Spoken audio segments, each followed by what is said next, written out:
Hello and welcome, or welcome back to the Pop Playlist Podcast, your go-to pod for all things pop. On today's episode, it's a Femininominon. Yes, that's right, my friends. We're discussing a certain fiery-haired Midwest princess, aka pop superstar Chappell Roan. In this episode, we're going to be covering Chappell's incredible impact on the LGBTQ+ community and discussing how she brings queer stories to the forefront of mainstream pop with a very special guest.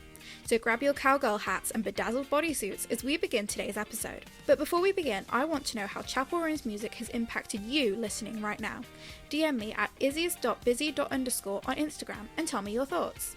Before we meet our guest, let's have a quick roundup of who Chappell Roan is. For those living under a rock, Kaylee Amstutz, aka Chappell Roan, is a 27-year-old singer-songwriter from Missouri. She's an outspoken advocate for the LGBTQ+ community and has spoken at length about her experience growing up as a lesbian in the conservative Midwest. She frequently supports her community by donating a portion of the ticket sales from her concerts to charities and local pride events.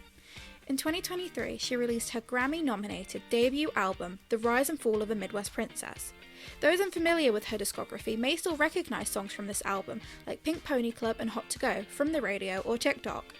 She won Best New Artist at the 2025 Grammys following the success of this album. Now you know who Chappell Roan is. Let's meet our very special guest. Hey, I'm Steve Holden. I'm a radio presenter and a music journalist, and I love all things pop.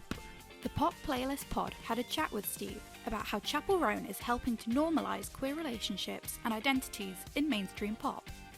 I think Chappell Roan's lyrics are brilliant. I think they really strike a chord with everybody listening, not just LGBTQ+ people. It's just a bonus and a benefit that those narratives are centred around queer relationships and help to normalise what happens within that community. I love the fact that these songs were written quite a while ago for her, and they are only becoming popular maybe 4 or 5 years after she came up with them. I mean, I've seen the videos of her performing to a couple of dozen people in a park, singing Pink Pony Club, and now all of a sudden Pink Pony Club is a theme, it's an ideology, it's a complete brand. It just speaks to people of all persuasions and people within all different communities. Steve also told us what he thinks the impact of these narratives and her brand has on her listeners.